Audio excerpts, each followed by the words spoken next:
किसान का धैर्य। एक समय की बात है, एक किसान था जिसके पास एक घोड़ा था। वह अपने इस घोड़े से बहुत प्यार करता था और उसे अपने घोड़े पर बहुत गर्व था, जो किसान की कमाई का जरिया भी था। अपनी इस कमाई से किसान अपने परिवार का पेट भरता था। लेकिन एक दिन वह घोड़ा भाग गया।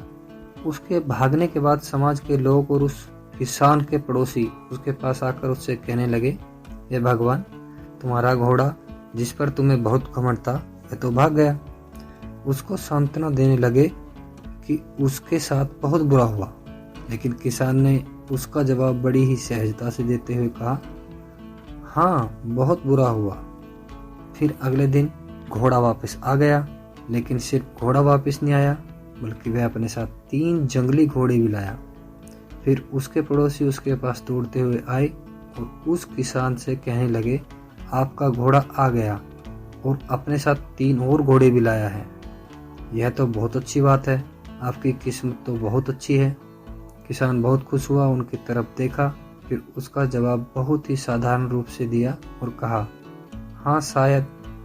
कुछ दिनों बाद किसान का बेटा उसी जंगली घोड़े में से किसी एक को काम के लिए उपयोगी बनाने की कोशिश कर रहा था।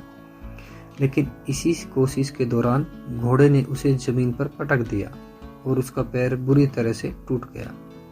उसके पड़ोसी उससे कहने लगे, उस पागल घोड़े ने देखो तुम्हारे बेटे के साथ क्या किया, उसका पैर तोड़ दिया।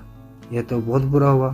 किसान दुखी हुआ और फिर से उसी तरह जवाब दिया और कहा, हाँ, शायद मेरे बेटे के साथ गलत हुआ। अगले दिन सेना के कुछ जवान उस किसान के घर आते हैं और जो जंग छिड़ने के कारण नए जवानों की भर्ती का कर रहे होते हैं, उसमें से एक जवान ने किसान के बेटे को देखा और बोला, इसका तो पैर टूटा हुआ है, हम इसे सेना में भर्ती नहीं कर सकते। और वे जवान गांव के सभी लड़कों को लेकर साथ चले गए।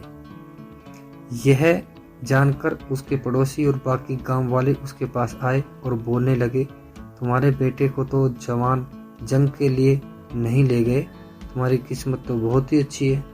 इस आखिरी बार भी किसान ने फिर से बड़ी सहजता से कहा, हाँ शायद।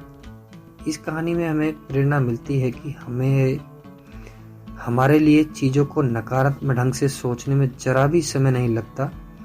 जब भी कुछ हमारे अनुकूल नहीं होता तो हम उसे बुरा ही समझते हैं। लेकिन सच बात तो यह है, कोई नहीं जानता कि जो हमारे साथ घटा है वह बुरा है या अच्छा है। सो हमें किसी भी बात को लेकर ज़्यादा परेशान नहीं होना चाहिए।